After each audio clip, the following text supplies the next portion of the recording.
This is back country. You're in back country tonight, and we're taking over the airwaves. You're listening to United Public Radio 107.7 FM New Orleans. Check No. out. Hello, we got WHAM here with us. We got Stephanie Quick. We got Christina Hi. Giordano Hey. with us. This is the Bad Santa Christmas. Bad Santa. Bad Santa. Santa's so bad.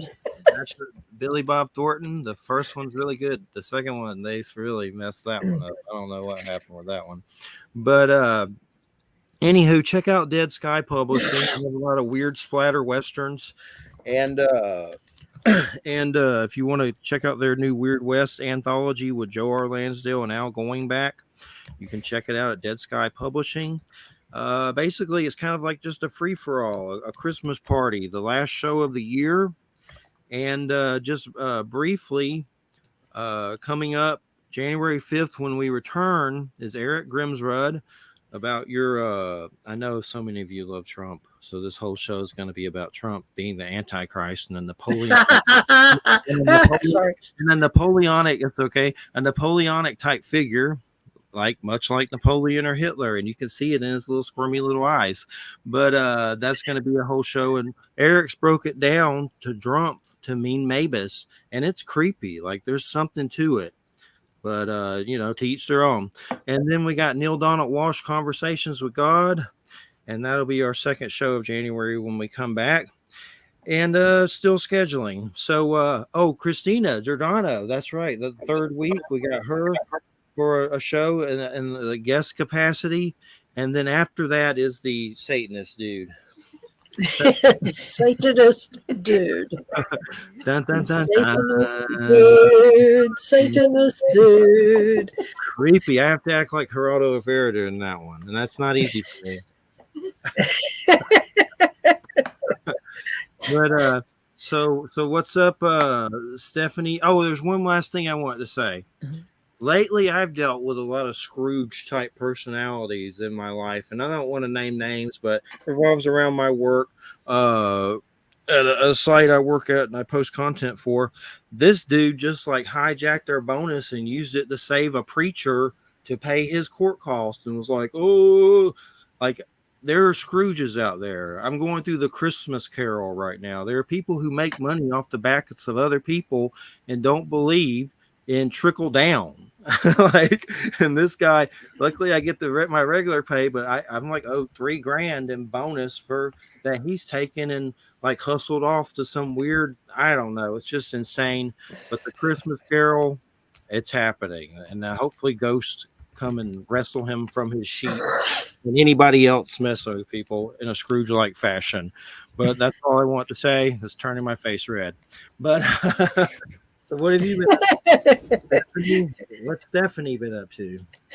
Well, I've been hanging out. I've been having lupus and health situations, so I've been kind of dealing with that. And then it's been very cold around here. I mean, we're in Northern California, so it's been 32 degrees, 33 degrees at night, which is not that cold in most places, but for us here, we're not used to it. So I've been trying to keep my mom warm, just getting ready for the Christmas stuff.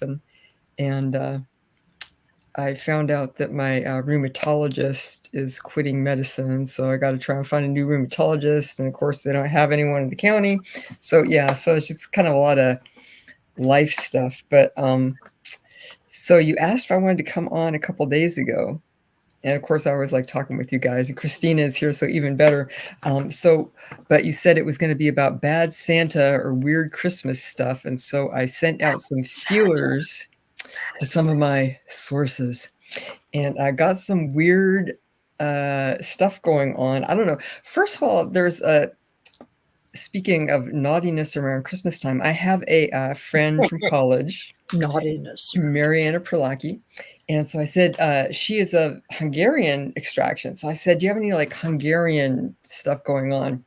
So she did a little research and asking around, and she found It's kind of like a folk custom, and you have a lot of these folk customs that are like divination around times when the veil is supposed to be thin, right? So Christmas, it's like the darkest night coming up, and solstice and everything. So there tend to be a lot of these kind of ghost and divination rituals. But they have a ritual that you can perform if you are a young unmarried girl and you would like to know who your husband is going to be.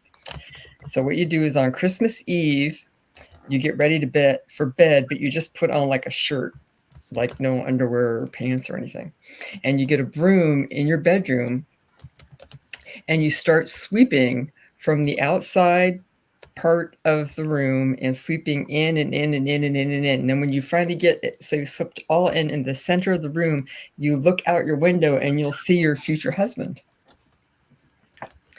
And I'm thinking that, I don't know. I mean, you could say that like the sweeping is putting you into a trance and clearing all the obstacles from you and everything. But a part of me wonders if it's just like, okay, if everyone knows about this, then you get like all these weird perverts running around looking like young girls' windows to see if they can see them, like, and just a shirt. First thing I thought of was Salem's Lot with the little kid floating out the window of the Salem Lot. So I don't know how current that is or anything, but it's possibly charming, possibly felonious type of Felonious. The weirder, the better. Tradition. Yeah. So I got some other ones. Well, we may as well go there immediately. So I was talking to. So do you want to hear about the spectral pig that was possibly, or do you want to hear about, or do you want to pig, or do you want to hear about the Yule logs of the Catalan area of Spain? Spectral pig. Sure. Okay, let me go with the pig first. Yeah, sure, because there's a pig thing happening. There's a pig in the room. There's a pig in the room. Exactly. This is kind of, well, maybe disturbing for her, so you may want to hold her little ears. Okay, so I had reached out to some people, and Simon Hesselager Johansson is a very sweet man and an artist, and he and Thomas, I think Brigson, do a project called Hid Denmark, which is a kind of art and tourism travel project about all these interesting spots in Denmark where there have been like UFO sightings or elf sightings or standing stones, different things like that. So it's a lot of fun to go check it out. They have pictures and descriptions and maps, and then Simon makes a lot of drawings and paintings of these events as well. So it's fun. So he told me about something from their area. It's called the Glosso, or what's it called? The glowing sow, I think. Basically, Carl Schuker is a blogger, and he talks about a lot of these like strange cryptids and animals, like winged cats and stuff.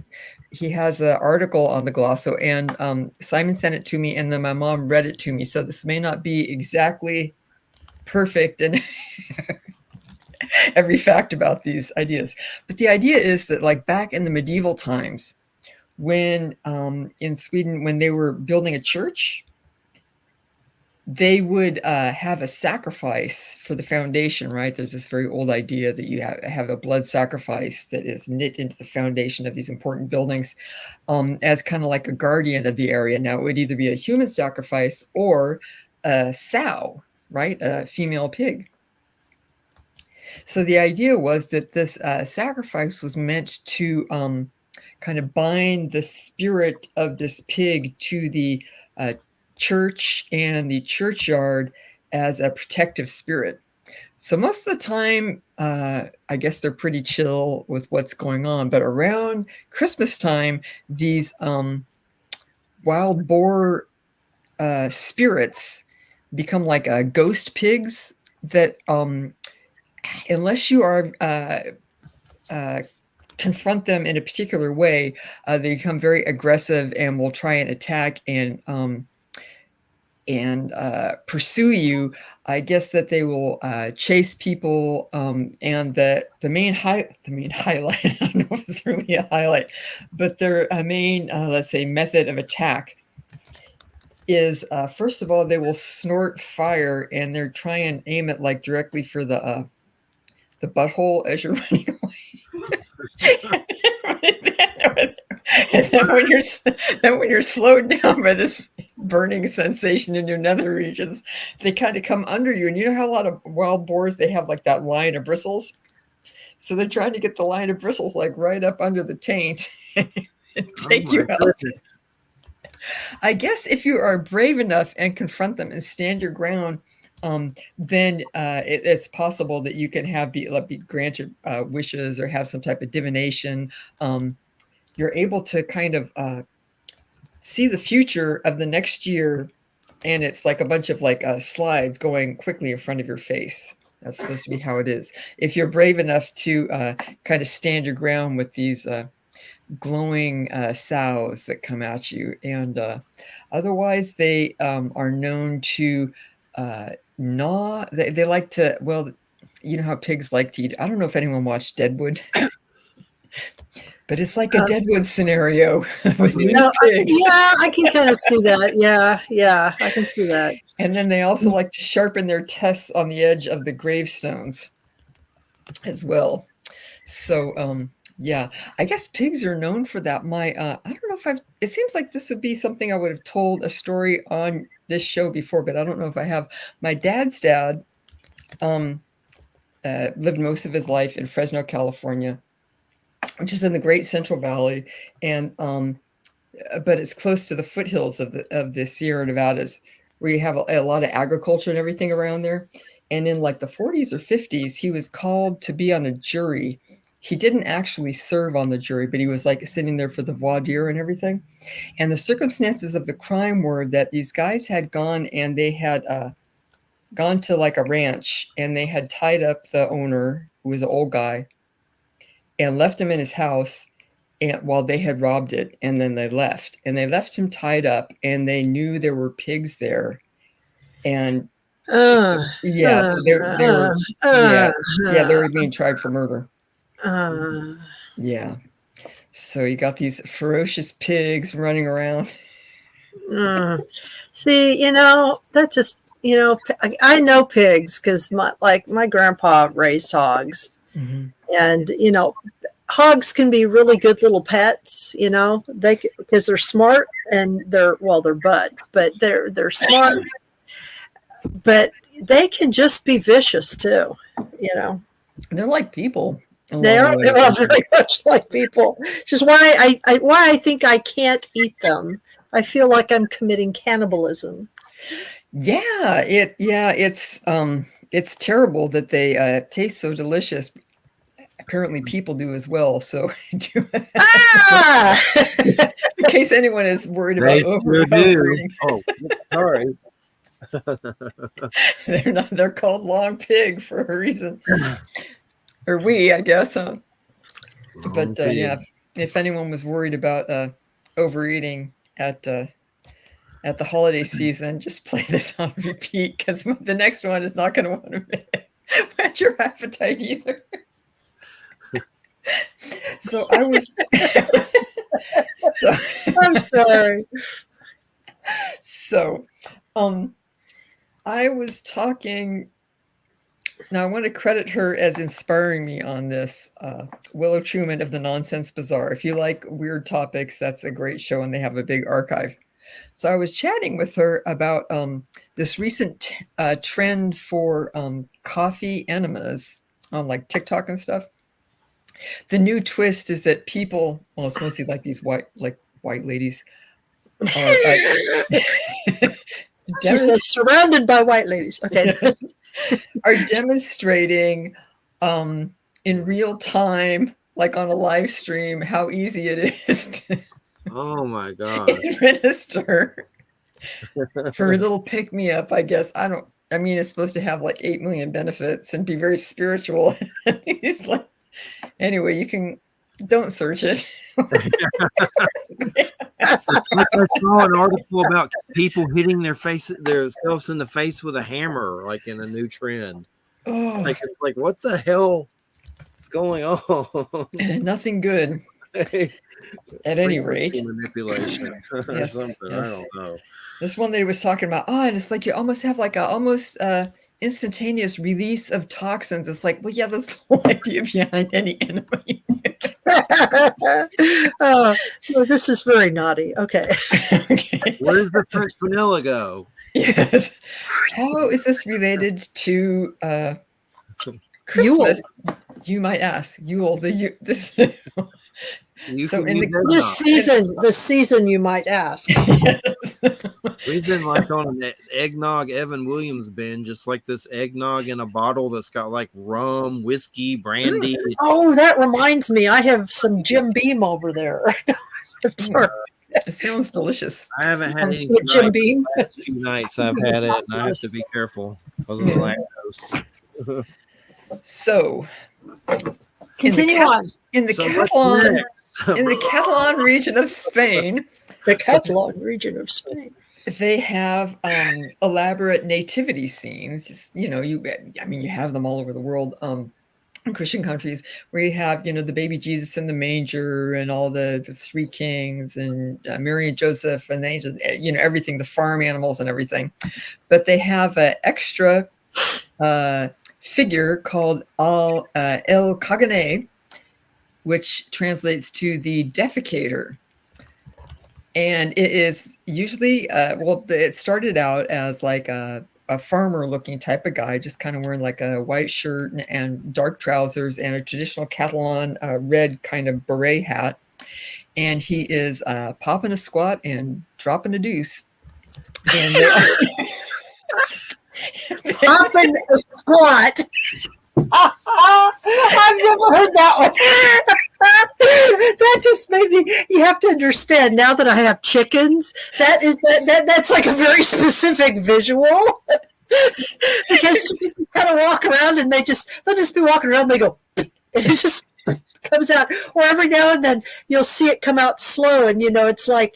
I don't know if you've ever seen a cloaca, but it looks like a little pursed mouth, and yep. It sort of goes like this. I don't know if I can do this. It sort of looks like it goes, except for a tongue comes out. It's really funny. It's like you have the funniest butt ever. And not only an eggs come out of there. Oh my God.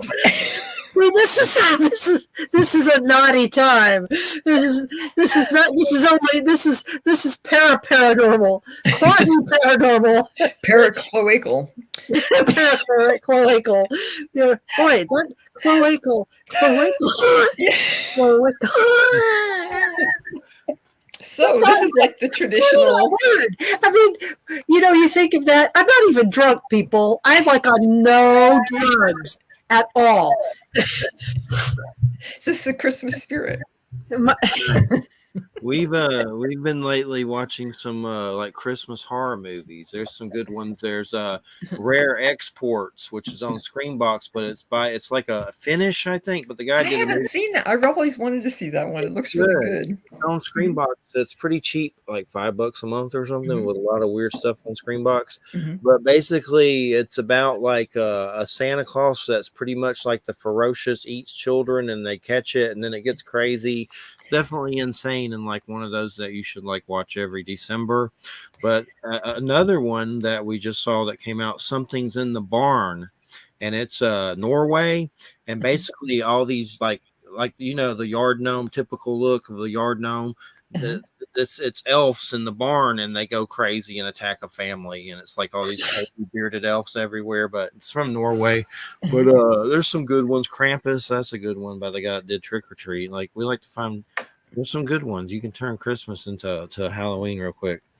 Well, that's actually true, because a lot of the, when the Catholic Church did all of their sort of machinations of trying to get people to worship and do different things, a lot of the a lot of the real pagan stuff, like from Samhain or from May Day, got moved to around solstice, because solstice was the one holiday, because it's close to Christmas. It was the one holiday they couldn't get people to get rid of. And so what you find, like in the English tradition and in the German tradition, you find, well, actually the Scandinavian tradition too, you find that it's really around solstice, you know, the period between what we would call Halloween and solstice, and that you do get that really dark stuff. It's where Krampus comes from, and why Krampus is associated, you know, with Christmas. It's because it's in the first part of December, but it's part of that whole process. It has to do, well, you know, Odin, you know, Santa Claus with the reindeer and everything. That's derived from the Wild Hunt, Odin's Wild Hunt, which were the blasts of wind of winter that would come in, and so you know the reindeer or the 8 reindeer was sort of interpreted from the 8 legs of Sleipnir, Odin's steed. Oh, wow. You know. So, you know, the image of Santa Claus that we have is a combination of several things. You know, he wasn't even depicted as having red clothing until the late 19th century, and that was a marketing thing, actually early 20th century. And that was a marketing thing in the United States. In Europe, he often wears blue or gray or brown clothing like Odin would. You know, so it's, you know, if you think of Odin and who Odin is, you know, that's kind of the prototype for Santa. Yeah. Which, you know, is a lot darker and kind of,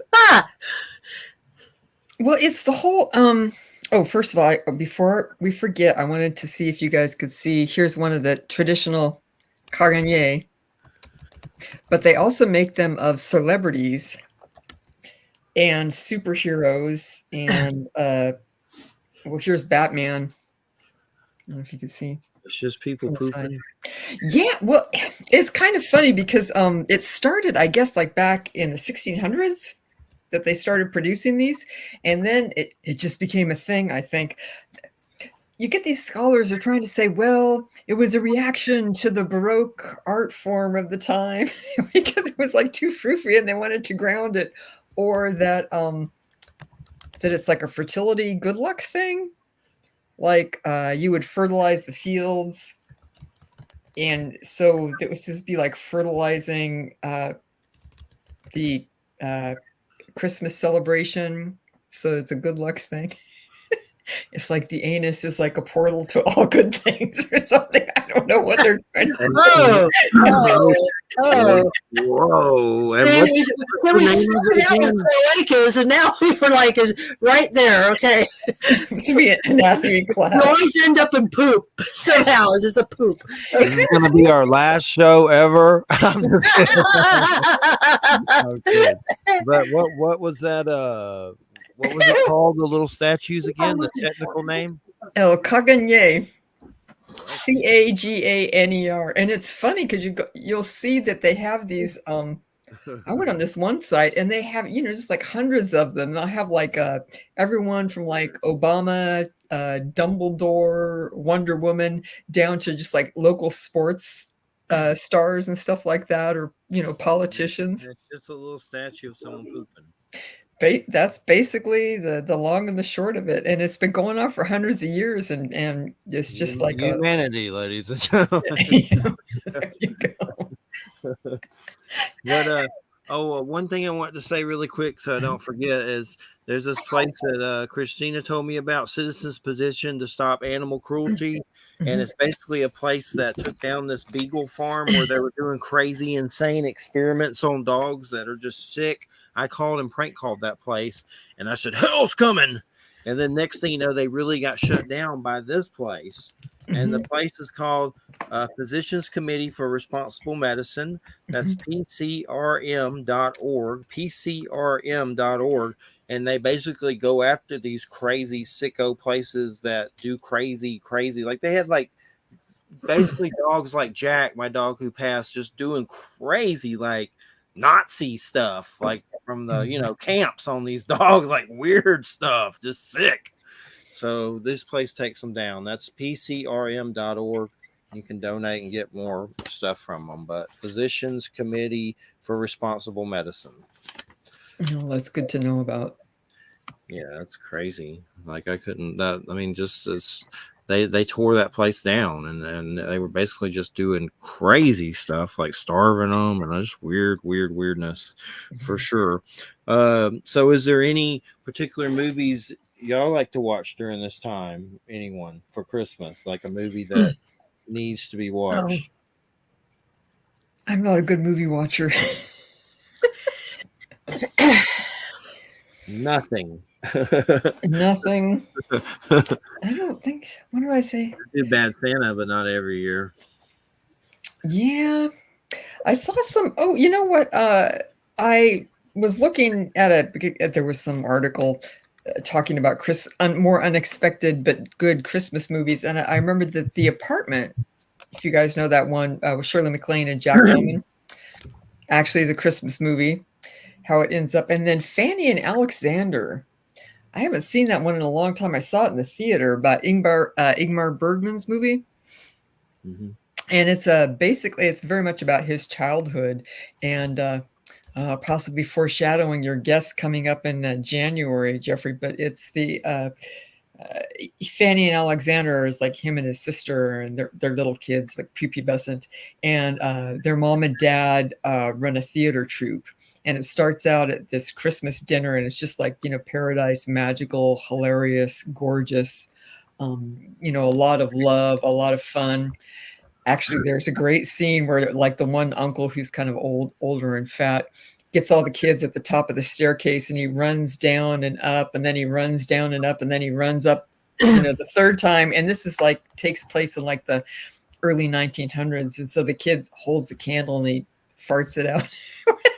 See, more butt stuff. It's just a theme. I don't know, but yeah, and also, of course, the kids. This is like the highlight of their lives in this movie. But so it's like very paradisal. Then his father dies unexpectedly, and his mother ends up marrying this guy, and it's up in I guess he's Swedish, Ingmar Bergman.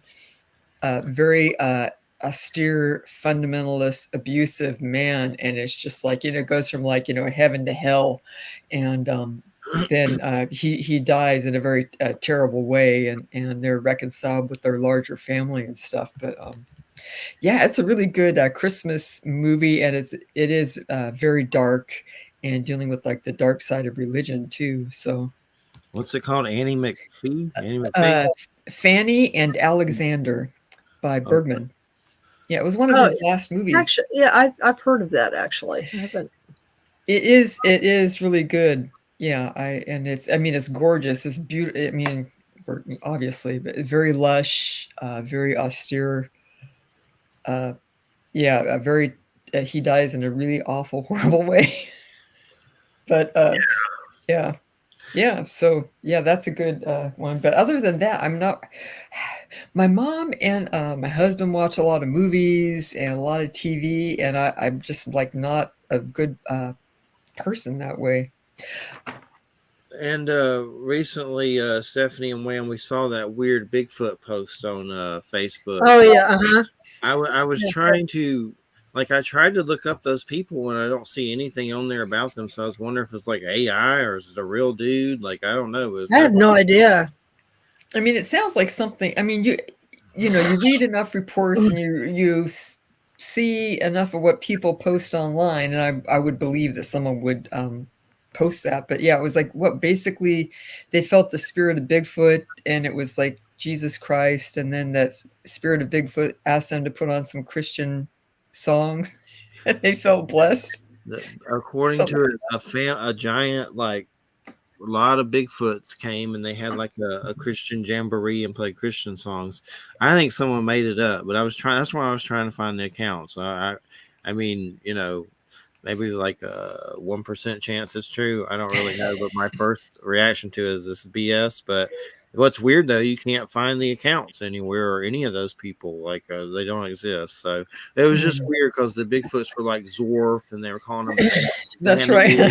Great name. And it's like somebody's tripping. But and the Bigfoots want to listen to Christian gospel. Like that's the first I've ever heard of that. Like put on some Christian music. It's me, Zorf. The Bigfoot.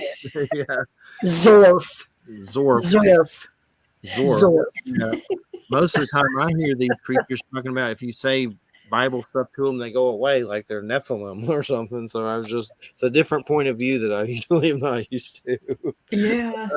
Pro-Christian Bigfoots, but I mean, anything's possible. Who knows? But what's weird is there's no accounts. So yeah. I mean, it has more credibility if you have someone who's over time is kind of sticking to their story. You can kind of see that. But yeah, and I'm sure people like to put weird stuff out there just to amuse themselves. That's one of the things that I've been thinking about this show, because of course I always like to have a theme. I can't just say a bunch of weird stuff randomly. So besides defecation, the other theme I was thinking of is besides defecation. See, she always has to bring it up. Besides defecation. You have like hoaxes and deception. Oh, yes. That's all about it. Playing tricks on people. Playing tricks, disguising. When I lived for probably about 15 years it was like a mother-in-law unit. So it was like there was like a ranch house, and then we had like the kind of apartment that the guy who lived in the house had built, actually for him and his wife, but it was 2 stories, and then she got really bad heart disease. So they stayed in their house and rented out the unit that we were in. It was really beautiful, and these oak trees and everything. But his daughter was living with him and her son. And so part of what was great about our unit is that it had a couple of different kind of attic spaces where you could store a lot of stuff. So every year for when Christmas would start to come around, Kevin, Doreen's son, would have, his regular presents, then he'd have his Santa presents. And they would have like Santa wrapping and like Santa ribbon and Santa pin. I mean, everything was different from the Santa stuff. And so what we do is that we like kind of shared kind of a carport space, and we had a washer and dryer there. And so Doreen would put everything like in the dryer, and then I would take it and I would put it up in the attic. So he had to, I think he was going to go into like middle school when finally they had a lot of cousins. His cousin had to pull him aside and say, okay, look, Santa, if you start talking about Santa at middle school, you're going to be in a lot of trouble. So we got to bring you up to speed. But we had like such a system down for like from the time that he was just like, 2 or 3 up until he was like 12 or something. We had him completely strong. And he would be like tearing their house apart. Kitty, hi, sweetie. He would be like, going in our backyard. He would be like looking in our windows and everything, but we had him snow. But it's like this whole idea that the whole basis of the magic of Christmas, right? Like in America and a lot of places, is that, you're pulling the wool over people's eyes, right? Yeah. You're basically lying to the people nearest and dearest. There is a show that I listened to, and it was in like 2012, I think, on This American Life. And it's number 482. It's called Lights, Camera, Christmas. And it's about a family called the Muchlers. And it has stuck with me for all this time. The dad's name is Glenn. And then they had 3 little kids. And so Glenn would get these people roped in. They lived in a house, and there was like a wooded area, and then there was a golf course. So there was kind of like this area. He would hire people or get in touch with people, like friend of a friend, to dress up every year, like, like in tatters and like all whatever. And it would be like Kris Kringle was coming, and he was helping Santa, and he was trying to find their house. And they have like some weird kind of like, disheveled old guy with a beard with, stuff and furs on him and everything coming in like, from the woods, trying to find them. They spot him in the woods. They might invite him in. And he had this whole lore about Kris Kringle and helping Santa Claus and what it's like up at the North Pole. And there's this way, there's things like, he'd come in, the guy said, "Could you turn the lights down? Because I have snow blindness from being up at the North Pole." I mean, just like really very elaborate. I guess the best year that they all remember is one year he came in and he had gifts for them that was just like vegetables. And then he pulled out these bones and he said, this bone this is the bones of Rudolph, the reindeer, and it's a whistle, and I use it to call the other reindeers. And so he was blowing on it, and they couldn't hear anything. He's like, "No, it's like a dog whistle. Only the reindeer can hear it." So, of course, these kids are just going apeshit. So it's like this huge, elaborate thing. However, now the two kids that are younger, a boy and girl, they ended up enjoying it and liking it. But the one kid, Adam, really bought into it. He would argue with everyone until he was like 13 or 14 at school. He'd get in fights and everything about Santa. And then when it finally came out that, this was just like a holiday thing, he fell out with his dad. He was like in his 30s when this was recorded. And he's still like, the people that you love, that you trust the most, were lying to you for like a decade. He's still not over it. And the thing too is that his dad won't admit. He's like, well, things happened. You have an experience. And it's just, I would encourage anyone to listen to it. It's really wild. But it gets at the whole thing that, it's like, well, it's so wholesome when we're doing all these special things for the kids and everything, but that there's like a tension in there of, how do you handle it? Most kids, they handle the disillusion, they handle finding out about it, they're able to integrate it. But then you have other things where it's still like a huge schism in this family. He won't talk to his dad in his 30s. I would love it if they would do a follow-up show on that, because I've always wondered, would the dad ever like give over and admit that, yeah, maybe this wasn't like the greatest way to handle it for this one kid because he won't talk to me for like a decade. And what's that show called? It's This American Life, and it's from the archives. It's number 482. It's called Lights, Camera, Christmas. Huh. And it's one of the segments. It's only like about, I don't know, a quarter of an hour long. But just like the whole lore and experience of, this guy kind of stumbling in, and he's like snowblind and has these bones like turnips. Weird. Yeah. But then also that, how it handled, how it ended up shaking out in this family, that it was just like this huge betrayal, is how this one son puts it. Which is terrible, because like the other two kids are like, yeah, it was like super cool. We really loved it. So sounds interesting for sure.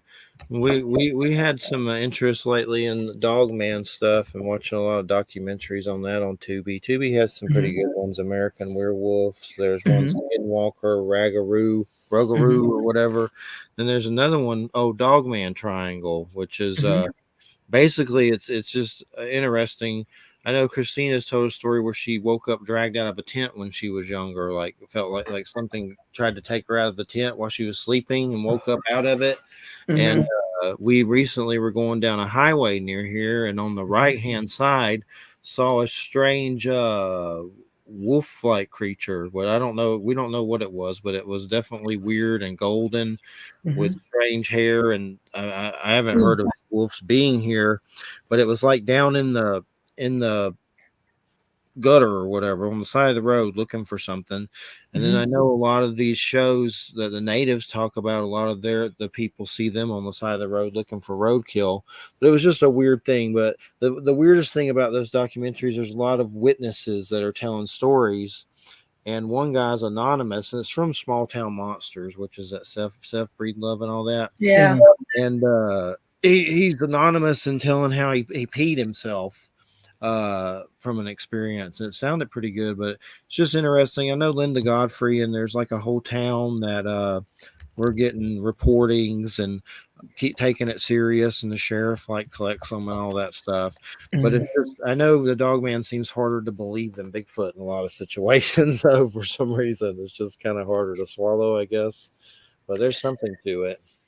You know, Claudia Ackley, she died not too long ago, but she was a big Bigfoot researcher, and she is the lady who, I don't know what happened to her lawsuit, but at one point she was suing the state of California because she's. That's right. That's right. Yeah. I interviewed her a long time ago. I remember that. Yeah. But she had an experience actually of Bigfoot with her two daughters, and one of her daughters actually did also urinate because she was just so frightening. And it was interesting because I was listening to one interview that Claudia did about that experience, and she was talking about how they could see the Bigfoot running, and it was running like through duff, like dried leaves. She said you could see it running, but I think it was like you could see it running, but you didn't hear what you would expect to hear with the crunching and kicking up of the leaves. So I thought it was interesting because that kind of points to like more of a less physical Bigfoot, but she was just reporting what happened and what she experienced. She wasn't trying to make it like fit into one particular pattern or another, and she was very big on that there was a physical element, a physical threat. So I was really sorry to hear that she passed, but I think something like that really shows you that something has happened to scare someone that bad. So how did she pass? I thought I heard heart attack or something weird like that. Something strange. Yeah, I didn't hear. Yeah, I don't know. But yeah, she wasn't super old. Yeah. So I feel for her family. And then Rosemary Ellen Guiley, Linda Godfrey. There's been a lot of those type situations that are weird. Yeah, David Perkins. That's what I was going to say. David Perkins, that one kind of wrecked me a little bit. I guess I didn't know that he was ill. Yeah. Because he, right before he died, like the week before he died, he and I had a conversation online. Yeah, he was he was one of those people that I always try and hold him up as like a way to interact with and treat people who have these interests, because he was always very very thoughtful. And if he was having some type of conversation somewhere with a bunch of other people, and he felt like I would be interested or would have something to contribute, he would make sure to tag me. And if I didn't say something, he'd say, Stephanie, blah, blah, blah, and I thought, he had, many other exciting people to talk to and everything, but, he would cultivate people who had a similar interest, even if he didn't have like the big names or whatever. And it made a big impression on me. I thought he was very kind, and he just, he liked trees and nature. He was a real interesting guy and admirable too. So yeah, it was pretty, awful. But, Did you want to tell your story about the tent, Christina? About the tent? Yeah, tell the story about the tent. I can. I feel odd because I told that last time. But basically, I didn't wake up, thankfully, being dragged out of the tent, because that would have been more traumatizing. But I woke up with half my torso outside of the tent, and I knew that was odd enough to know, being raised how I was by a hunter and so on. Anything that would have pulled me out would have woke up other people in the tent, probably sadly eating me and not dragging me out. So it was a very weird situation. So, but even at the time, I thought it was probably a Sasquatch. I don't know why that came through my mind. How old were you? What that was? I was in junior high, and I was at Mingus Mountain in Arizona, which is supposed to be a very, all of the U.S. is, but very like Native American spiritual. Where even my mom, who's part Cherokee up there, drums play once where there wasn't anybody there physically, at least like playing, but she heard them. So there's something to it. I don't know. And what was your about the wolf that we saw? Whatever it was we saw that was weird. Well, basically that night we were supposed to do the show together and the guest canceled, and so we shifted gears and decided to go run over to Walmart and do some business we needed to get done, as always. Like, let's go do more work. Anyway, so last thing I wrote down on the paper, where again, there's no such thing as a coincidence, right? There's synchronizations, or trying to get you to see, I think, stories and see that things are very similar. But wrote down dog. I hate to say dog man because I don't think it's specific. I'm sure there's like a female version of it, but I just wrote dog man on there. And within 5 minutes of driving outside of Little Graceville, Florida, on the way to Chipley on the right, it's all fields out there in the middle of nowhere land. Looked over to the right and saw what looked like a wolf, but in the area we're in, I knew right away. I was like, we don't have wolves here. That's not a coyote. It's a really big coyote. It's like, again, logically trying to figure it all out in my nursing brain. And yeah, I just thought, okay, dog man, I understand. Like I couldn't say, we need to quit talking about these things. Like, it's not a joke. Like, I've told him about the shows he watches sometimes where it's like, yeah, logic screaming that we need to stop pretending this is not a case. Like, oh, I don't want these things coming in to speak with me anymore. It's not funny. Like, I'm always the person trying to like stop talking about being anally probed. Like, I'm back from Arizona. He has like weird issues going on where I'm like, are you ever going to listen to me? No, you're not. So anyway. For some reason I have itchy feet and itchy butt lately. Exactly. And I have to put stuff on it, like doctor stuff. And tells me to do it. I said, Freud would love our conversation because it always comes back to buttholes. It's like every single thread of our conversation has eventually made its way to a butthole of some type. I want to know ours just don't have like a built-in window wiper from the creator, like something better. Maybe that's the portal. That's what we're supposed to understand. Like, yeah, that's the gutter, and that's the reflection of the world. I call it everlasting ass when I have to wipe it. And I'm like, come on, like mad about it. Like, you know, I tried the bidet thing, but no, that's not a good idea either. I've tried to tell him, okay, no joke, while I'm in Arizona, I'm a nurse. He doesn't ask me, what should I do with such and such? So he has to go Google it, which makes no sense. So what does he do? Put petroleum jelly in his rectum. Okay. I'm going to go there. You got me on the show. We're going to go there. I'm the nurse. So he doesn't ask me. No. And he's trying to convince me all this time later that he has a dry butt. I'm suddenly feeling like I'm in a FetLife conversation. I am bundling up out there. It's like, I'm not here. I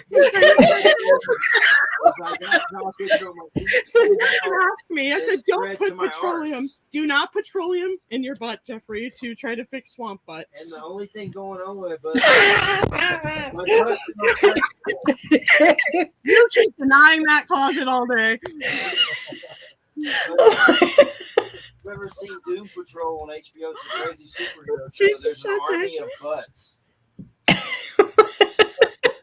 Like, it's like they escaped from a government lab and there's like an army of butts. But and Jeffrey does like watching shows with very weird things. That's all I'm going to say. He makes me go, "What the heck?" And I never thought I would say that. And then he doesn't go down my "what the heck" door. No, a lot of times there's shows that I don't realize what they are, and then they are. Like, there's this movie He's called, trying to take like, back what state was that movie? The Sinful Dwarf. Like, it's some crazy movie about it's like a Norwegian weird movie that's from the 70s, and I saw a dwarf on the poster, and I was like, well, this looks interesting. It turns out it's like a weird porn, like from the 70s. The dwarf's like doing stuff with his cane. I'm like, what the hell is this? But look it up, The Sinful Dwarf, or not. Yeah. I'm trying to figure out all the downloads he found when I wasn't here. This is basically the show of things not to Google.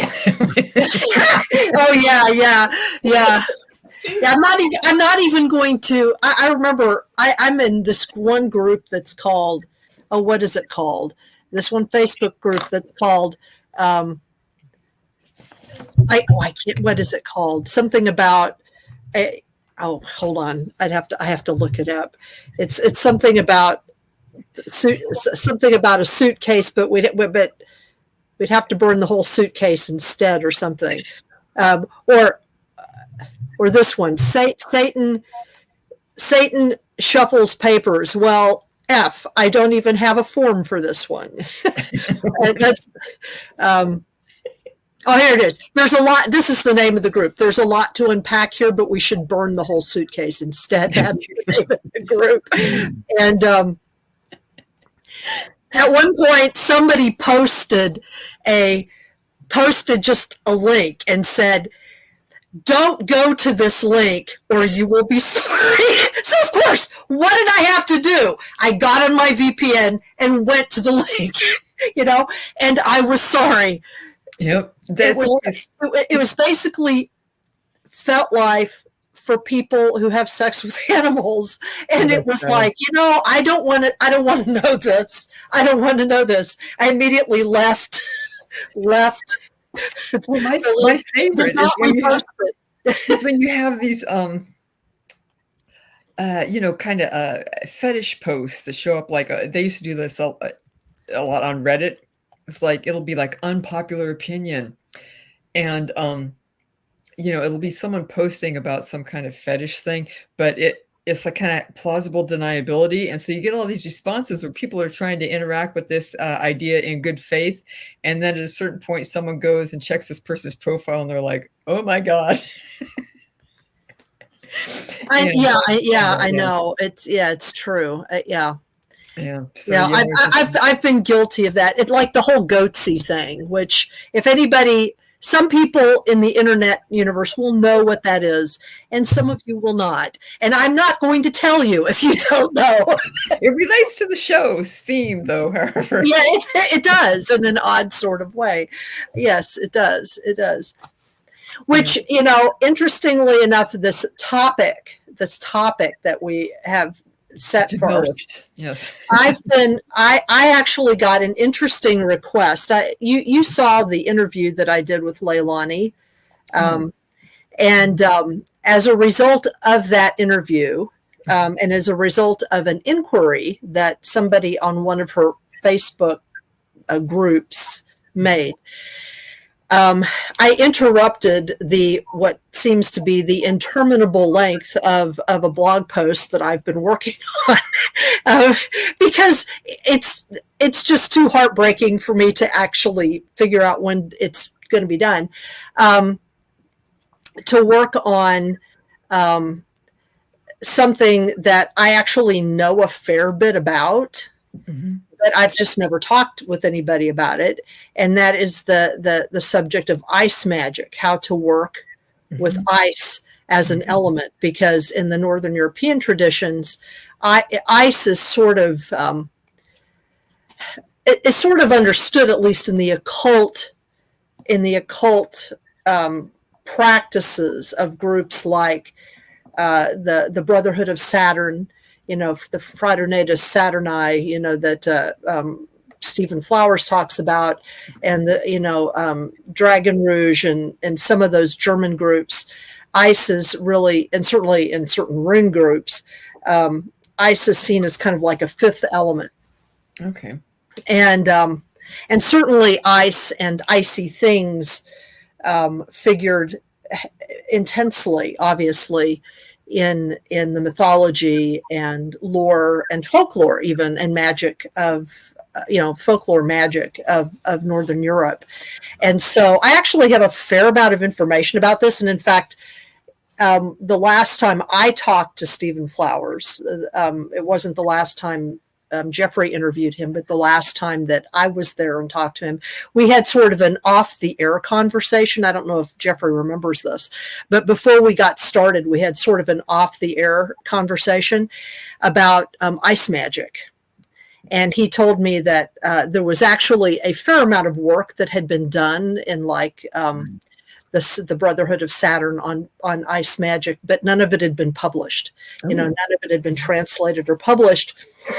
And like, I don't know what that material is, but anyway, so, but years and years ago, I realized that I had been working with ice a long time anyway, just sort of instinctively. That was something that I had always kind of done. And then when I had my first rune teacher, she had told me some things about the beings that are associated with ice. We call them giants or frost giants or jotun, or actually in Swedish, they're called trolls. That's where we get the word troll. The troll, it's more like troll. In my research, because when I do like a teaching presentation, it's rather than just a blog, I feel like I have to give people resources where they can sort of check some of this stuff out themselves if they want to. And for me, the resources need to be easy, where people can actually find these things instead of some of the weird esoteric stuff that I do. Yeah. You know what I mean? Yeah. And there's this woman, she's a YouTube influencer, and she's an artist, and her husband is a silversmith, but they live in a rural area of Sweden. They in a small village, outside of a small village, and she does this her name is Jonna Yinton, and she does these really beautiful, she's also a photographer, these really beautiful film montages and photos and sound recordings of ice and of just the kind of the landscape that she lives in northern Sweden, which is very rugged and very intense. Like the village is by this big lake, and in the wintertime, when it freezes, and of course it's far enough north that, for 3 months out of the year, the sun never sets, and it never really rises, at the darkest and lightest times of the year. And she goes out there in the winter when that lake starts to freeze over, and she takes audio tape of the sounds that the ice makes. And it's really creepy. It's really interesting. So she kind of leads you through the different seasons and some of the holiday stuff, like around Christmas. That is some of it, which is very clearly pagan in origin, like Saint Lucia Day, where the woman leaves the house and walks around wearing a crown topped with candles. Yes, to bring the light back in. But there's this one video of theirs where they talk about how they only hear this mostly in the wintertime. They don't hear this so much in the summer. But behind their house, they live outside the village, this very tiny village, near where there's a blacksmith that lives near them. But behind them, there is this huge forest. It's massive. Her husband sends up a drone. You can see how large it is. It's massive. It's huge forest, just untracked forest. Probably has never been chopped down or anything. Just massive forest. And they talk about how it's really creepy in the forest, and that in the wintertime, you can hear voices coming out of the forest and really strange sounds. And so they've begun a project where they go out into the forest at night for a little bit and set up recording instruments and to see if they can capture any of it. But apparently they've tried to venture into the forest and they can't stand it after a little while because they feel like there are beings that are watching them. And but it mostly happens in the wintertime that they hear this, in the deep winter. And And then she's also had this really interesting experience, not that long ago, just a few months ago, where there's this one area that's to the north, even further north from where she lives, there's a little town called Abisko or something like that. And it has these really interesting mountains that have been sculpted, obviously by glaciers at some point. You know what I mean? Huge, when the whole area was nothing but, covered by ice caps. And she had this really strange experience where she was looking at these mountains, and they're beautiful because they're sculpted in these really odd ways, and kind of almost looking unworldly. And she does a really good job of like showing them. This is all on YouTube, by the way. So her name is Jonna Jintin. It's JONNAJINTIN, I think, or TON. Anyway, if you just say her first name, Jonna, you'd probably find her. But she had this experience where she was looking at the mountains, and all of a sudden she felt them. She felt them humming in her head. And she realized that it was like the consciousnesses of the mountains, and that's the power of what used to be called like frost giants and rock giants, because they were the protectors of those realms. And and that's, just like the indigenous people here where I live, you were told that in the wintertime, you were not to go out wandering around in the woods or in the mountains by yourself, because not just because of wolves, which were there, and European wolves are bigger than North American wolves, but because there are other beings that live in these places. Is that the lady did a spirit song, a Nordic lullaby? JONNAJINTON? Yeah. Okay. She's got a lot of stuff in there. I mean, she's in some ways, she's a YouTube influencer, so some of what she does is very fashionable. You know what I mean? She kind of looks like, she's a very beautiful young woman, so she kind of looks like the stereotype of some Nordic chick, but she actually does some real stuff too, and a lot of the recordings that she makes of the ice, and she also shares with people how difficult it is to live in the winter there. I mean, and they live in much better circumstances. They have electricity, they have some plumbing, you know what I mean? I mean, they have to keep all that stuff up, but they do have that. If you think, and they have to fight to keep that stuff working. But if it's like a balmy day when it's 0 degrees outside. I mean, that's, you know what I mean? They also have a really wonderful dog, by the way. He's a very cute. Whenever I watch her videos, I think of you, Stephanie, because the dog is very, very cute. I mean, they've named him Nanook, which I consider to be, it's like, oh, please. But it's like, what kind of appropriation is that? But he's a good dog. That is, speaking of resources, if people want to read about sense of place and mountains and spirit of mountains, there is a fantastic book, Living with a Wild God by Barbara. Oh, and I'm blanking on her last name. Okay, hold on. I'll look her up. Yeah. She's a very prominent, popular writer. But in that book, and she did a lot of writing on politics and kind of popular science. Oh, Barbara Ehrenreich. Yes. Thank you. Yes. That book is about her experience of a mystical, some type of consciousness in the Sierra Nevada mountains as a young woman, and how this drove her a life purpose ever since, just trying to confront this experience of this consciousness. And what really struck me about that is that when I was growing up, my family went camping in the Sierra Nevadas a lot when we were growing up. And I had the same experience of that presence of just that consciousness of the mountains. And it's fascinating because the Sierra Nevadas are also very glacially influenced, right, because they were carved by glaciers. If you look at like the famous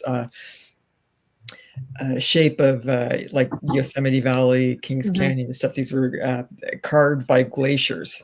Very dramatic, and you feel the presence of the welling up of this granite, right, forming all these mountains, but at the same time, like the presence and the absence of the glaciers and the snow, and it's like you really feel like it's almost like ghost glaciers, because their glaciers are gone in most of the Sierra Nevadas, but you still have that, a presence of them everywhere because they shape that land. And it's funny too, just because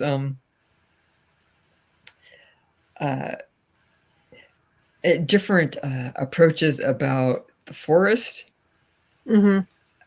Because when we were camping, it's like the forest never felt like really threatening, but it's when you get above the tree line that things get really dicey in the Sierra Nevadas, because then you're starting to get like a very high altitude, and right. Have trouble breathing and stuff. Exactly. Yeah, right. It becomes a lot dicier. Actually,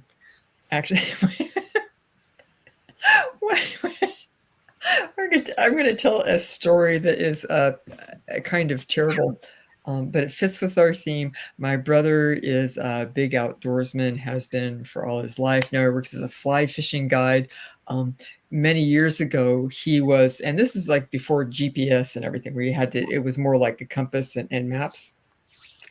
He was hiking up in the backcountry of the Sierra Nevadas, backpacking. And one morning he got up and he was above the tree line, right? So it's just like, bushes and stuff around. And he was on this thing. And so he was kind of doing his morning stuff, and he sees two women that he doesn't know. They're like, "Hi, how you doing?" He's like, "Hi, how you guys doing?" They're like, "Well, we're lost. We've been lost for a couple of days. Do you know where you are?" He's like, "Yes, I know where I am. It's like, "Can you help us?" He's like, "Yes, I can help you get sorted and everything." And they were like, I don't know, he's just like some guy. I mean, he doesn't look like super scary or anything. He's like a big guy, but it's like these two women were just like glommed onto him like right away. They'd been lost. They were completely turned around. They were panicking. It's interesting, when you talk about people who get lost, I think this kind of speaks to that they were just like immediately, okay, you're going to help us. How desperate you can feel when you get lost, it was like, I don't know, like 10,000, 12,000 feet or something. And they've been lost a couple of days. So they're like, okay, you're going to help us. He was like their knight in shining armor. And he's like, okay, just let me finish what I'm doing. And they're like, okay. And they're just like, won't take their eyes off him, which, as it happened, he was popping a squat. They're just like waiting for him to be done. And of course, it's like at altitude, so you get dehydrated and everything. So it's kind of like, twiddling your thumbs. But he helped him out, which I think speaks to their desperation, that you just see some guy you don't even know just like hauled off the side of the trail. You're like, help us. Spectacular. But he did, because he's a stand-up guy. Well, no, the reason that that's really, really funny to me is that, and I've talked a little bit about this before. I can't remember where. I think it was with Barbara Fisher. My favorite set of stories, like, I've got several different types of favorite indigenous stories, but some of my favorite ones are the ones that are Hopi stories about Grandmother Spider, because Grandmother Spider is this really powerful entity. She's like the most powerful entity, like for the Hopi, but you always meet her, or you frequently meet her in the following circumstance. When you're going to the bathroom, oh my gosh, and you're in the middle of it, and you hear a voice that says, and you're thinking about a problem. I mean, what's fascinating about these stories is that whenever this happens, the person who is going to the bathroom is always has some problem that's occupying their mind, which tells me that the whole phenomenon of thinking on the toilet is not unique, to the West. It's so funny. This is a sync because when I was talking about the apartment that we lived in that was built for Carol, and Carol said, I always get all my greatest ideas on the pot. Right. Well, anyway, in these stories, they'll be thinking about whatever their idea is and doing their business, and they'll hear a voice that'll say, could you move over a little bit? And they'll look down, and Grandmother Spider is appearing to them as one of those trapdoor spiders. You know what I mean? And because the trapdoor spiders hang out in those places where the bathrooms, where they go to the bathroom, because that's where the bugs hang out. And so so basically she'll be like, finish up. And then when you're done, first she's saying, don't poop on my house. And then she's like, when you're done, put your foot, come down and see me. And the person's always like, I can't, the opening's like this big, tiny, tiny little opening. And she'll say, just put your foot down here and twist your foot. And so you do. And it's just like flu powder and Harry Potter. All of a sudden, you're down at her house. And then she like tells you exactly what you need to know. Like if you need to go see grandfather rattlesnake for some issue, she knows exactly where to find him, exactly what offerings to give him. You know what I mean? It's just because she created all of it, so she knows everybody.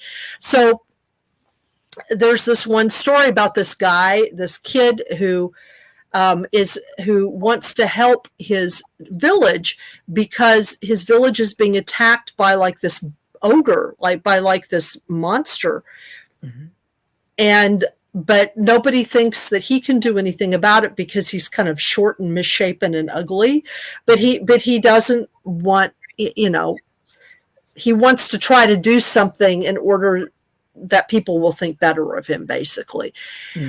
So that whole thing happens to him, and she sends him on this. Well, and this ogre has carried like all these people away, these beautiful young women away and these men away. And so, but Grandmother Spider tells him like who's been doing it and where he lives and what he needs to do. And I mean, the way that the story unfolds, it involves it's just bizarre. It involves shape shifting and somebody having sex with somebody else until they kill them. I mean, it's like one of these stories where you're like, oh my God, but then at the very end, he gets the girl and liberates all the people that haven't been eaten yet by the ogre and his wife, because that's what the ogre and his wife were actually doing, was capturing people to eat them. And it's just, I love these monster stories. It's so wild. And you only tell these stories again in the wintertime, after the harvest, when it's raining or there's not anything to do, not very much to do. I mean, here in the Northeast, you were only to tell stories like that around this time, during the darkest time of the year, because that's when all the beings that you're talking about are asleep. Yeah. So you can talk behind their backs. You can talk behind their backs. Otherwise, they're going to hear you talking, and they're going to come, and they're going to, they're talking about us. They'll come to your door. like Christina, the dog man. Yeah, exactly. I want to get back to the ice magic, because one of my favorite, because it's related to the aurora. One of my favorite books is Seven Gothic Tales by Isaac Dinesen. And one of my favorite tales in that book is The Supper at Elsinore. And it revolves around, now she was a Danish author, and this is taking place in Denmark, kind of in the Edwardian era. but also kind of outside of time, because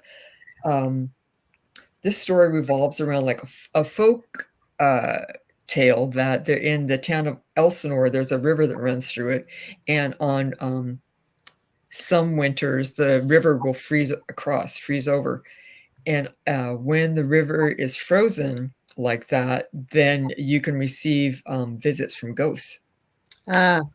So there's these two sisters who were elderly who were living there, and when they were very young, they were very beautiful and very socially active and everything, but they suffered from horrendous melancholia, so they never actually married anyone, and so they just been kind of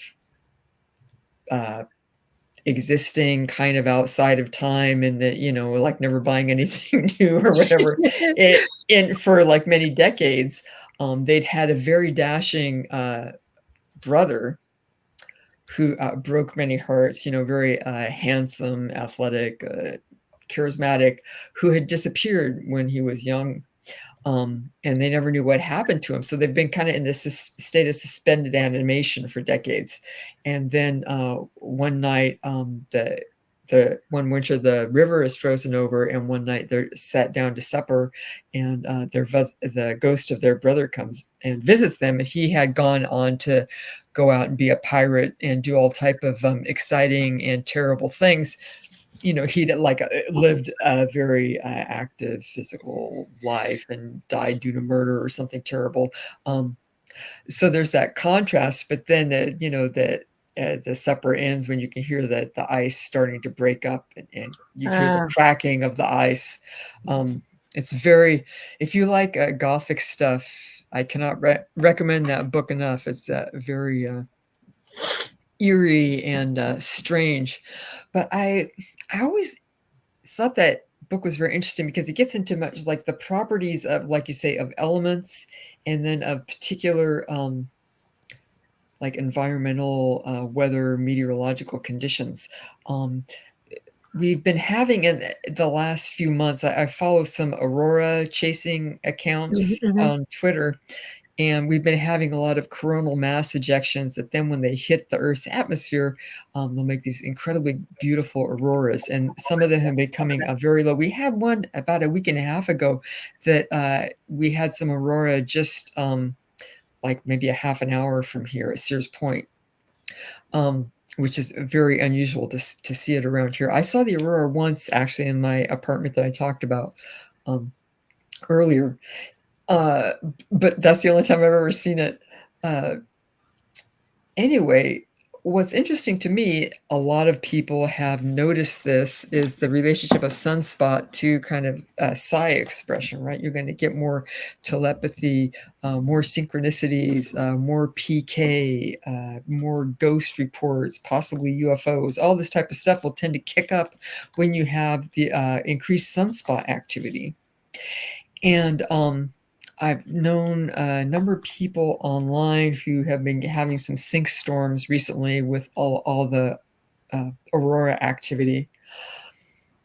But interestingly for me, I have a guy I know online who a very nice, very creative, who has like an ongoing kind of a mystical and erotic relationship with his girlfriend who had died a number of years ago.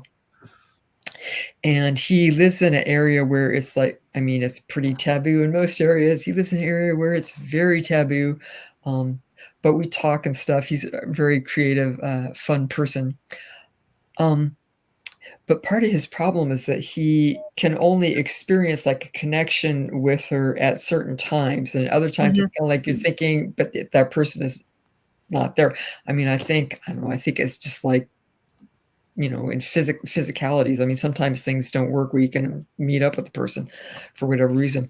But it was about a month or two ago, he had a visit from her unexpectedly, a nice connection with her. And within like 24 hours, he had met a woman. And she mentioned that she also has an ongoing relationship with her husband who is deceased, and she had a visit with him like in the same amount of time. And this is when they were having auroras right over where he was living intensely. So I thought that was kind of interesting that, you had these people. I mean, it's kind of like, that he was able to have this visit from his girlfriend, but then also that he would meet this woman who would just also say, it's kind of like a synchronous thing that they would come together and be able to have that exchange about how they both had those visits. So I know there's something about, and then of course the auroras tend to be brighter at like the North Pole or the poles, because Right. that's where Exactly. the Earth catches that energy. So the this Yona that I was telling you about, she has some amazing footage of the aurora borealis, which I've never actually seen in its full spread. You know what I mean? I've seen like where I live, it's not uncommon for if you're out of pollution, light pollution, to be able to see some of it, to see kind of a glow, because I live far enough north, but I've not yet seen it in its kind of wispy, full curtained glory. yeah, I've not seen that yet. And I understand that in person, when you're actually looking up at it, it's so three-dimensional that it really can't be captured in film. Yeah, I would love to experience that. It's beautiful. Beautiful. Oh, one thing I wanted to say, I had a nightmare, and I don't normally have remember dreams or nightmares, but there was a weird pink demon trying to eat me. And it was very weird. It was like it had a big eye and lots of little eyes, almost Lovecraftian weird, and little hands. It was like the whole nightmare was me. And I think it was a gay pink demon, because that's the impression I got with the pink. But which that's it sounds kind of like a weird Trumple gooch. But basically, I was holding it back in the nightmare like 3 or 4 times, and I don't know what it was trying to gooch me or what, but it didn't get me. But I was scared when I woke up. I was freaking out. Something felt weird, and I felt strange about, it made me feel sick. I was like, was that really like a demon trying to eat me in my nightmare? I don't normally remember anything like that. Yeah, so, when they have that dream hangover, can be really a creepy feeling. Yeah, especially with that, and when you're holding it back, and it seems real, like Freddy. Yeah, but it was a weird pink demon. If he's gay, that's his business. I'm not. He can go be gay with another pink demon, but he seemed like he was definitely messing with me on some level, whatever it was. That's what I mean. It sounded like a Trumplegooch. It sounded like a Trumplegooch cherubim or seraphim or whatever has all the eyes. Exactly. Yeah, it was kind of a little too biblically accurate for. Yeah, it's sort of like a cross between Trumplegooch and Proganoskis or something, from A Wrinkle in Time. No, A Wind in the Door. That's what A Wind in the Door.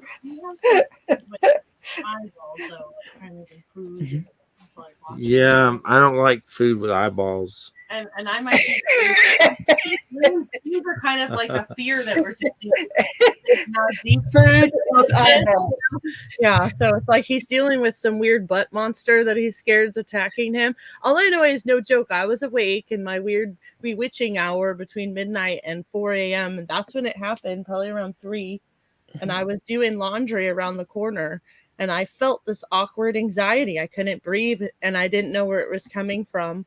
Even talking about it, I'm getting that same feeling of anxiety. And I was like, where's this coming from? I can't breathe. And then he comes around the corner right then, shaking, and he goes, I'm having a nightmare. And I'm like, oh, wow. Okay. And then he tells me what it is, and I'm like, wow, okay. Me too. I was surprised. It's a pink demon covered with eyes. Isn't there like a yokai in Japan that is like a big butt, but it has like an eyeball there? See, that's totally what I just thought of, and I've never seen that. But yeah, it's almost like his deep fear is coming after him, Wait, let me get my dildo. I'll beat its butt for you, okay? Well, lately I'm having a lot of hemorrhoidal stuff. Exactly. And wiping issues. I believe there's always something to this. Maybe my butt wants to be sexual and I'm not letting it, and it's just upset. See, that's the root of this entire conversation. Is a Jeffrey's butt. Trying to sing show tunes. Doom Patrol, you just laugh because Oh, butt that sing show tunes. Oh God! And a lot of the shows we watch has a theme. That's all I'm gonna say. So A lot of stuff, I don't know what's going to be in it, and it turns out, something. Every show's like that lately. Is like what? What is every show like? I don't know, like We've had some good shows, Jeffrey. I'm talking about like Not this one, but we've had some good one. TV shows. what was TV that shows. one you told me about? TV show. The The Julia Child of Sex Magic. I just saw that. I just saw that. Yeah, I can just see Stephanie's like, oh. Who's the Julia Child of butt magic? You know what I think? It's a reflection of the earth and what's going on. I will never see you the same again. Why did I just see that? How long has that been up there? Did you put that up there? Or did Jeffrey put that up there? It's been my Twitter handle for years because because I got on Twitter, like I didn't have any followers or anything, and like my mom and my sister and my brother are on Twitter, and my mom and my sister are both, well, my brother too, they're all like really good cooks, really good. My sister's been like professional baker for a lot of her life and everything, so it was just kind of like a way to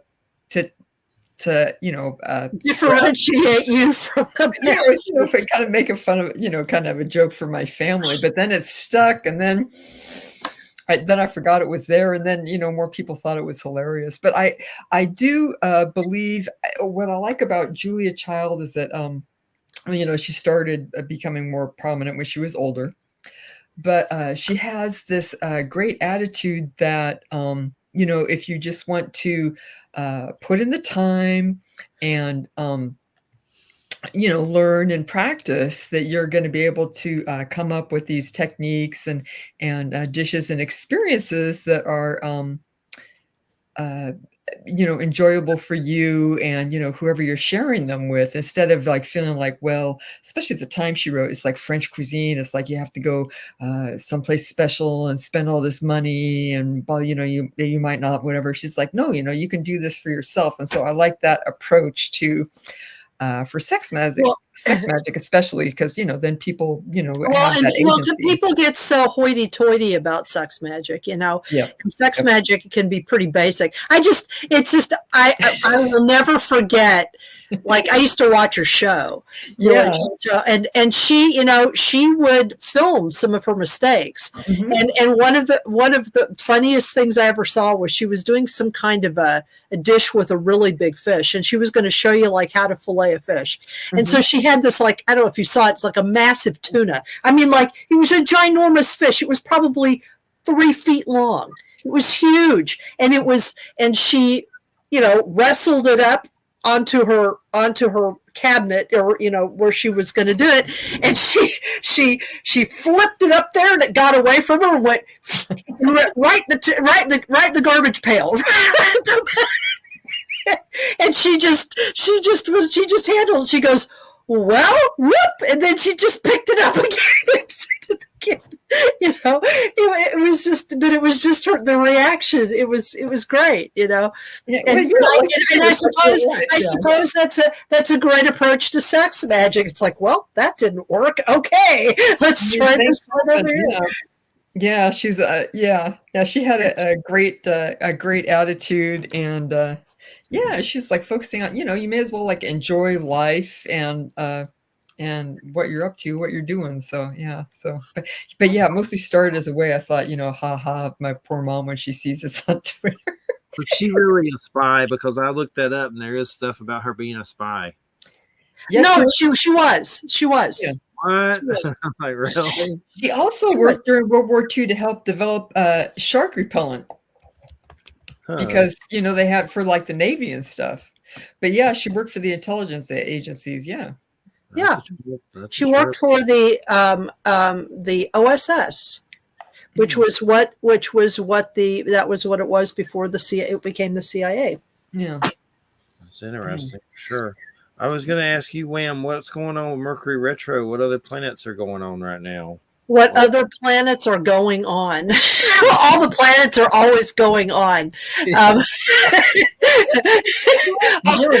The planets are constantly happening. Okay. Like blinking in and out of existence. just a second. Yeah. I think if I remember right, that Mercury retrograde, which I think it's in. Hold on, I think that it's in Gemini right now. Yeah. Okay. Mercury. Oh, now Mercury's no Mercury. I was wrong. Mercury's retrograde in Capricorn. Which means that, and I've already experienced some of that. It means that you're going to get stuff done. You're going to get. I mean, communications are going to happen, but they're going to feel like it takes forever. Like you're going to have to communicate things 7 times and be very concise and careful. It's just going to take longer to do crap, is what it is. Venus is in Scorpio right now. Mars is in Sagittarius. Jupiter is retrograde in Taurus. It's been in Taurus for a while. It's been in retrograde for a while. What's interesting is that in December and early January, a lot of planets change. So for example, Mercury is in retrograde. It comes out of retrograde in January 13th, I believe, but it enters Sagittarius on the 23rd of December, which will change its energy quite a lot.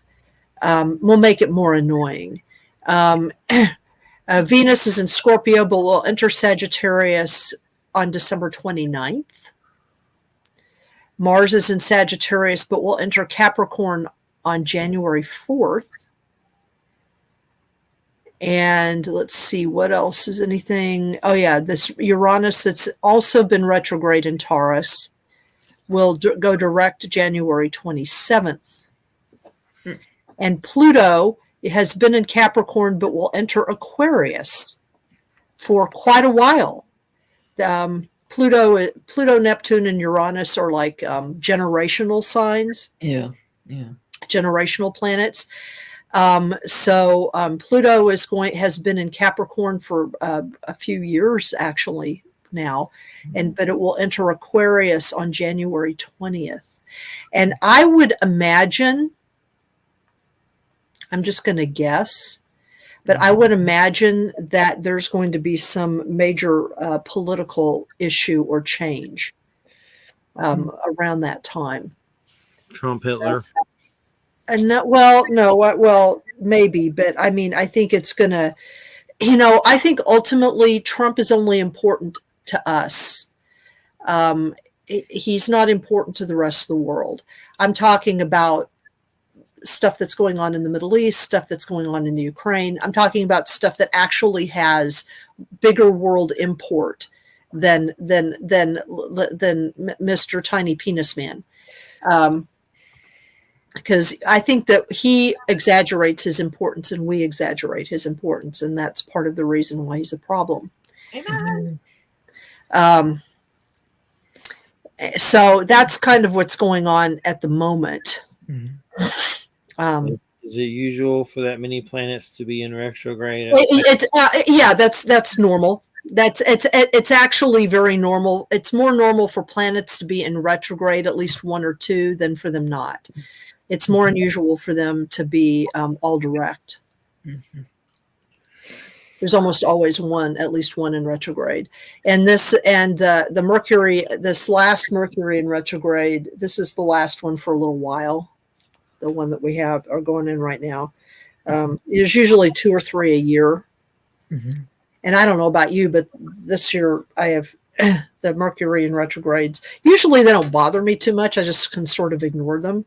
But for some reason this year they've been a little bit more, and I mean a little bit more marked in the sense that it's like very distinct things have happened. Like when Mercury went retrograde this time, it was like I just had these bizarre things happen that didn't make any sense whatsoever. And the more I tried to fix them, the more they didn't work. So basically with one of the problems today, I just thought to myself, I'm not going to try to fix this. I'm not going to try to fix it. What I'm going to try to do is just kind of shove a little bit more energy at it and just start over. And it worked. I did exactly the same thing that I'd done before, and it didn't work. This time it worked. Who knows why? Yeah. Yeah, I had an incident like that this morning, actually, so that's kind of weird. And it had to do with communications, but not electronics. You know what I mean? It had to do with, so, but, Capricorn, when Capricorn touches things, stuff happens. So anyway. Well, now we're going to sing a Christmas song. Okay, go ahead. Sleigh bells ringing. Da-na-na-na. Da-na-na. Da-na-na-na.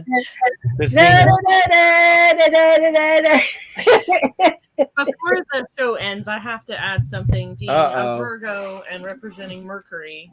Okay. Mr. Jeffrey, the Capricorn, he's got multiple good things about him, but he always tries to blame Mercury for everything. And it's like, excuse me, Mercury shouldn't be blamed because we're trying to bring up things that need to be dealt with all the time.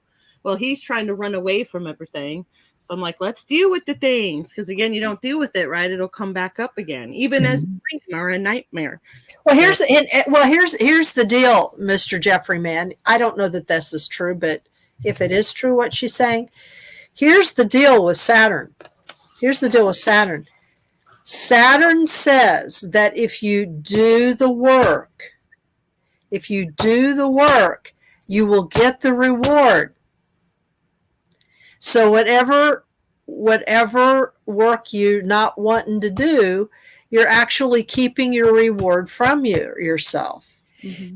So, I mean, because I've got lots of Saturn in my chart. I mean, Saturn is like right up my butt since we've been talking about butts, and I have to deal with Saturn every day, and I've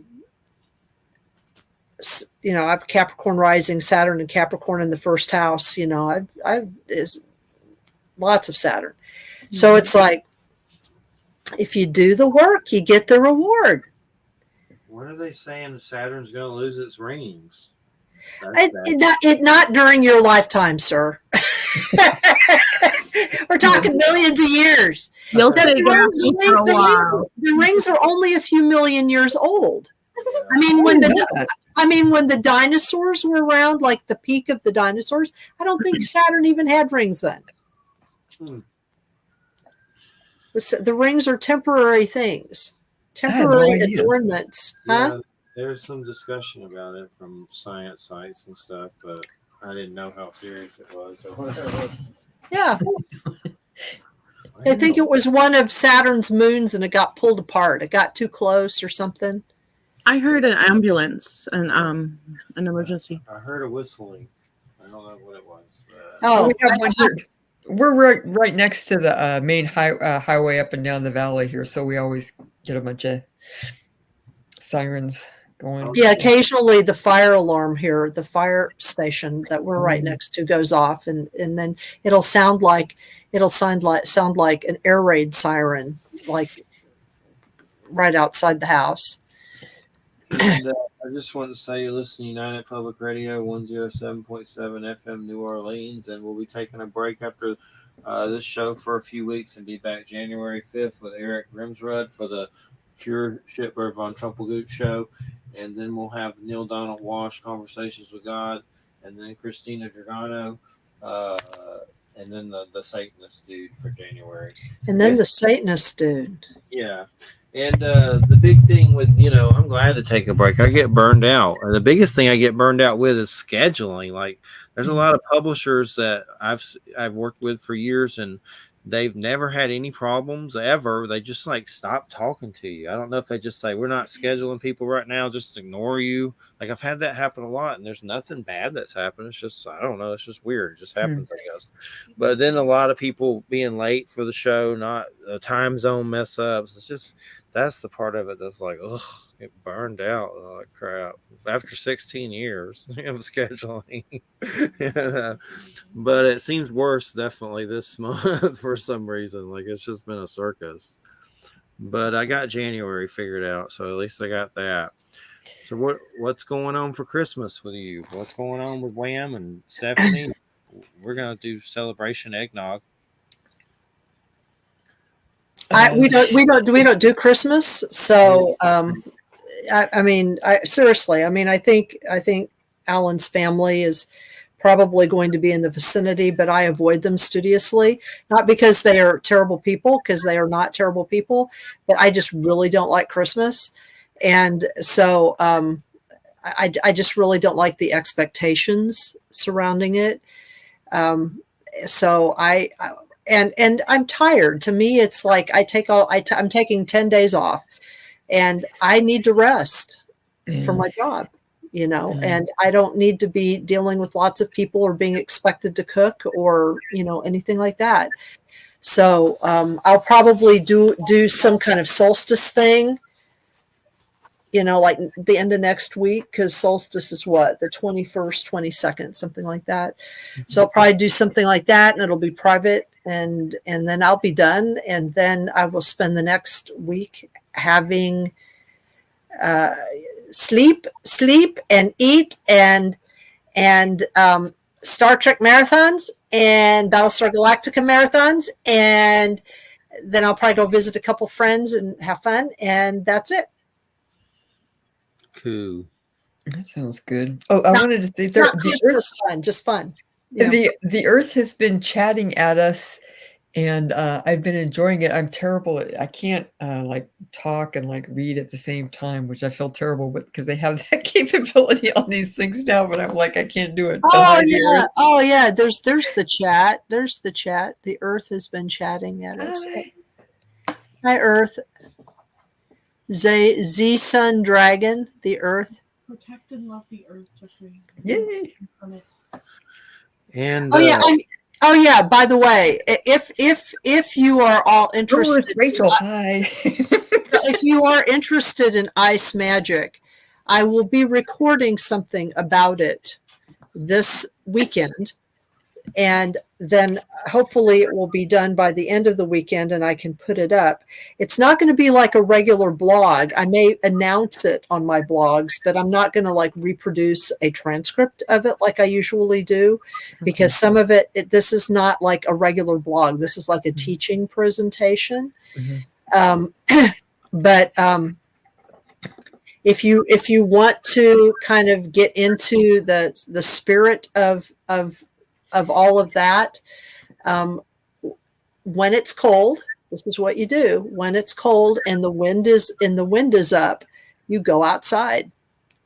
You go outside and you face the wind, and you allow yourself to get as cold as you can stand. And you listen.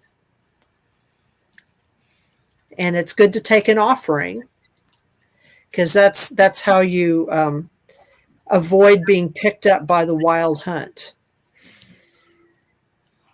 Frau Hilda. It's interesting you're talking about the wild hunt, because, first of all, the Earth said that Shirame is the butthole eye yokai, so thank you. Thank you so much. Thank you. I'm glad someone knew that. I know, we're blessed. Because we're just going to have like, it's terrible. We get like a box